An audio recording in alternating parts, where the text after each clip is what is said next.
I hate that this narrative continues to be who should be the MVP. It should be Lamar. But they're both fantastic, man. Like they are two of the game's best. You can argue right now they are the two best. They are the two best. Patrick Mahomes knows how to win. Kansas City Chiefs know how to win. Josh Allen, Lamar Jackson, talent-wise of what they're doing right now, they're the cream of the crop right now. Yeah, and, real fast before we get into it, I think it's one of those things where it's talented versus just proven winner. It's the same conversation with Brady. It's like, oh, well, Aaron Rodgers is more talented than Brady, but if you want to win something, you pick Tom Brady. It's like, who's the best thrower of all time? Who's got the most agility of all time? All that. But if you're talking, you throw everything out, who's going to win you football games? It's Tom Brady. I feel the same way about Patrick Mahomes. He's not going to be the fastest. He maybe doesn't have the best arm. Year to year, you can say this guy's better. This guy's better. Oh, this guy's the new number one. But when it's all said and done, Patrick Mahomes is the guy to beat. He's QB1 because, hell, if you're going for a three-peat, your fourth Super Bowl already, it's you. He is the bona fide winner. Bona fide winner. But talent-wise, Josh Allen, Lamar Jackson, it's there. And it is the premier matchup of the weekend. But then the conversation obviously grows to a different conversation in general, different talking point. And on First Take, Stephen A. Smith, the conversation was around, who has more to lose in the situation if their team was to lose. Yeah, and who has more to gain of the three? Not just Mahomes or not just Allen and Lamar. So yeah, let's take a listen to that. Let's play the clip. To me, it's Lamar. I understand Mahomes, 3-time Super Bowl champion. If that, I'm three back to back. But I'm just looking at Lamar from the standpoint, the greatness that we already associate with him. We've already validated Mahomes' greatness. He's already recognized as the greatest, arguably the greatest quarterback who ever lived. Lamar Jackson goes out there and wins a Super Bowl with all the other things we've already seen him do. All of a sudden, he's in a conversation, solidified as one of the greatest quarterbacks who have ever played in the National Football League. And when you combine the mercurial skills that he brings to the table, it's already changed the game to some degree because everybody's looking for quarterbacks that are dual threats. But you'll certainly salivate over them even more if Lamar Jackson goes out there and proves he can get it done come playoff time and win you a Super Bowl. If he can do that, I just think it changes, elevates him to a stratosphere that he could never reach if he doesn't win a championship. I'm going to say I agree with Stephen A. I feel like I don't say that a lot. But I agree with Stephen A., especially the part where he talks about, you can say Mahomes for the three-peat. If he gets a three-peat, that solidifies.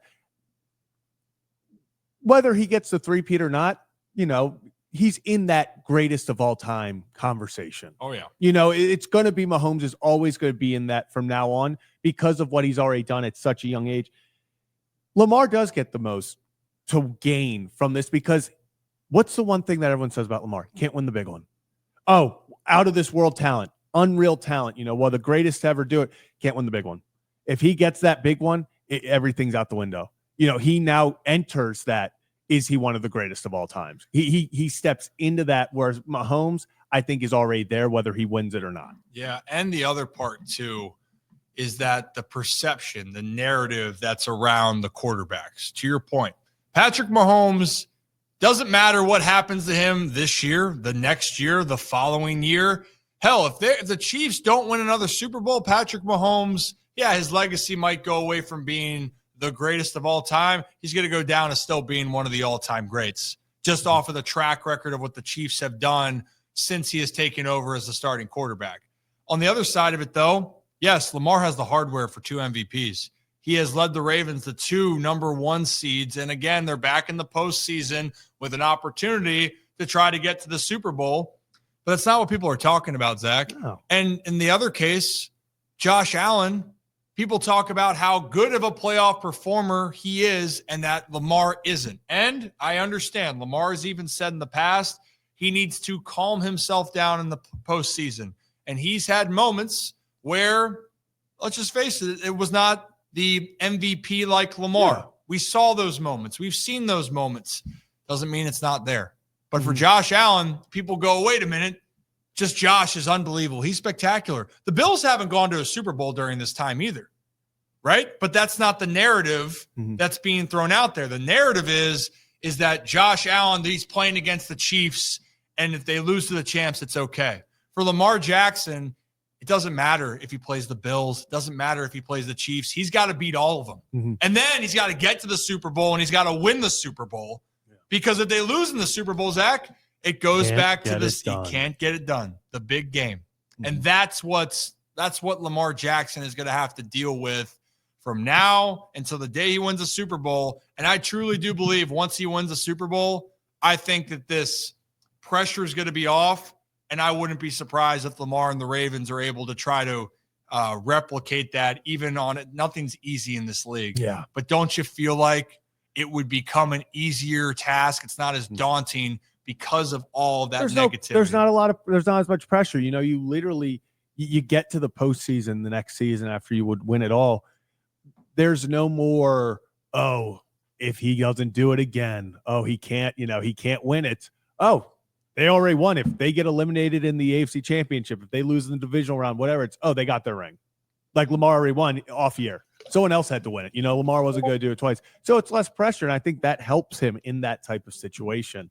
No doubt. No doubt about that. I mean, and that's the thing. And I love Josh Allen, by the way. Like this, and Patrick Mahomes, I love the fact that we are watching greatness. And I think take off being a fan of the game.